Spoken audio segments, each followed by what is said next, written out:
Здравейте! Днеска ще ви демонстрираме продукта Фертан и работата с него върху стари ръжди.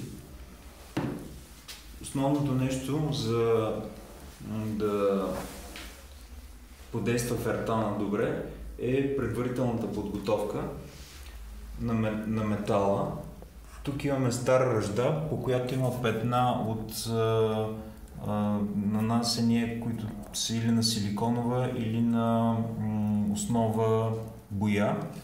Ще използваме този обезмаслител.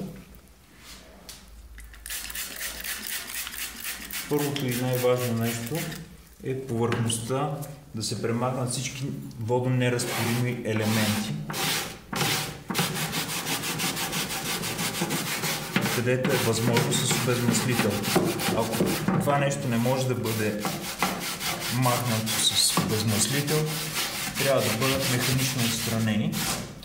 Ние нарочно ще махнем само местата, където могат с обезмаслител, и ще покажем тези участъци, които обезмаслителя не може да подейства, че ще останат необработени с фертан.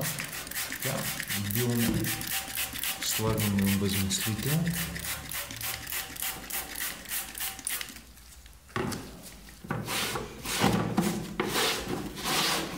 Всеки един метал с ръжда по него има голяма вероятност да съдържа неразтворими във вода елементи. Затова предварителната подготовка преди обработка с фертан почти винаги задължително включва обезмасляване. Така. Вода. Следващата част от предварителната подготовка е обилно измиване на повърхностите, които ще бъдат обработени с вода.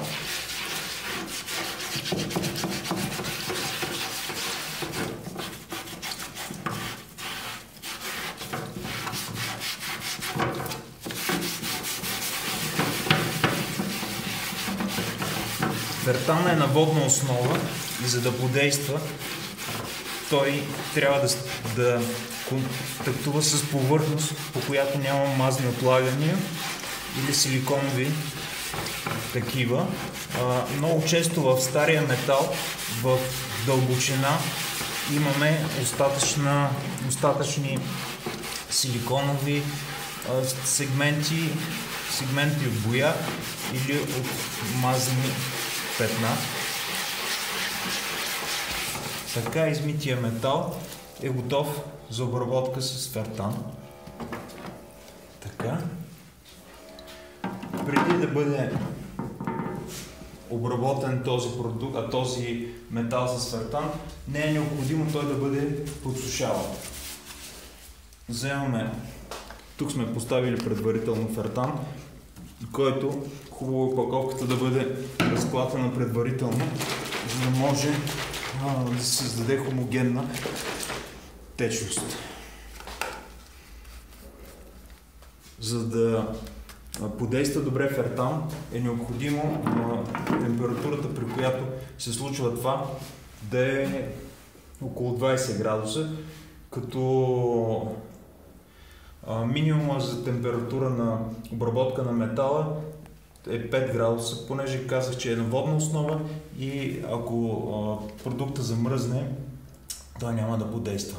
Намазваме с фертан ръждивата повърхност, като не е необходимо да се създава дебел слой,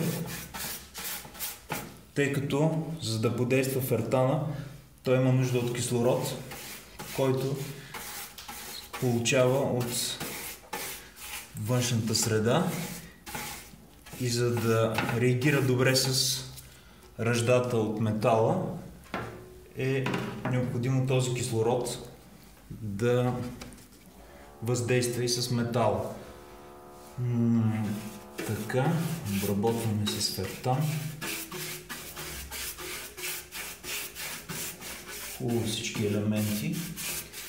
И при температура около 20 градуса или над 15 градуса тази повърхност се оставя за 24 часа. При по-ниска температура е препоръчително 48 часа. Тази по-стара ръжда, по-дълбоко проникнала в метала, демонстрацията на действието на фертан върху повърхностите, които са добре почистени и обезмаслени, и повърхностите, които не са обезмаслени. Това искахме да направим като разлика между и колко е важно да бъдат премахнати силиконите, да бъдат премахнати мазните петна, защото фертана не може да навлезе в порите. Дай малко вода да сложим. Така. Сега тук ще ви демонстрирам как всъщност фертана е премахнала ръждата. И така, като това нещо се е случило на местата, където сме обезмаслили добре. Тези от по-светлите места са били с по-малко ръжда. Те в момента са абсолютно защитени, както и тези по-тъмните.